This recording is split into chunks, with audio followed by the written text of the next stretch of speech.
institutions from classroom learning to global impact. Engineering education aligned with the global goals. மக்களுக்கான நிர்வாகம் நேர்மையின் பாதையில் என்ற அடிப்படையில் லஞ்ச லாவண்யமற்ற நேர்மையான மற்றும் வெளிப்படையான நிர்வாகத்தை அடித்தட்டு மக்கள் வரை கொண்டு சேர்க்கும் நோக்கில் தமிழக வெற்றி கழக அரசு செயல்பட்டு வருகிறது. தங்களது தொகுதி மக்களின் குறைகளை கேட்டறியவும் அரசு திட்டங்கள் மக்களை சென்றடைவதை கண்காணிக்கவும் தங்களின் தொகுதி முழுவதும் தொடர் பயணங்களை சட்டமன்ற உறுப்பினர்கள் மேற்கொள்ள வேண்டியுள்ளது. பொருளாதார பலம் இல்லாமல் சட்டமன்ற உறுப்பினர்களாக பணியாற்றும் மற்றும் முதலாக சட்டமன்ற உறுப்பினர்களாக தேர்வு செய்யப்பட்ட உறுப்பினர்கள் தங்களது மக்கள் பணியை தோய்வின்றி தொடர்வதற்கும் அவர்கள் தங்களின் தொகுதி பணிகளை திறம்பட மேற்கொள்வதற்கு வசதியாக அனைத்து சட்டமன்ற உறுப்பினர்களுக்கும் அரசு சார்பில் வாகனம் வழங்கப்படும் என்பதை மகிழ்ச்சியோடு தெரிவித்துக் கொள்கிறேன்.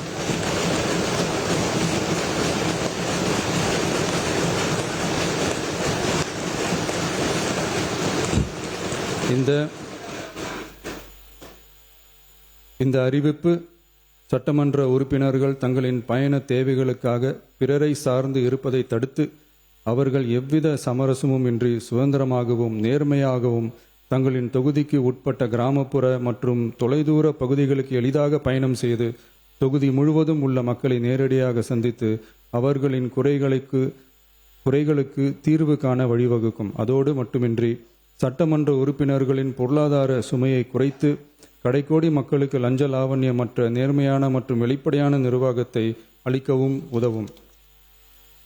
மேலும் சட்டமன்ற உறுப்பினர்கள் தங்களது தொகுதி சார்ந்த பல்வேறு பணிகளை மேற்கொள்ள ஏதுவாக சட்டமன்ற உறுப்பினர்கள் ஒரு உதவியாளரை நியமித்துக் கொள்வது அவசியம் என கருதப்படுகிறது.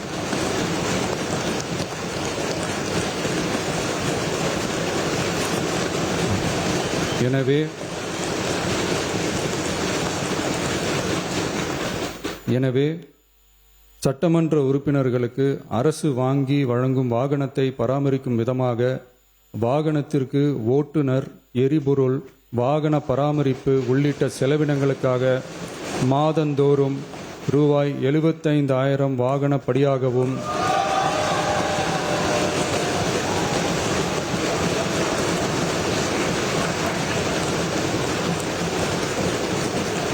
அலுவலக பணிகளில் உதவி செய்ய ஓர் உதவியாளரை நியமித்துக் கொள்ள மாதந்தோறும் ரூபாய் 25,000 உதவியாளர் படியாகவும்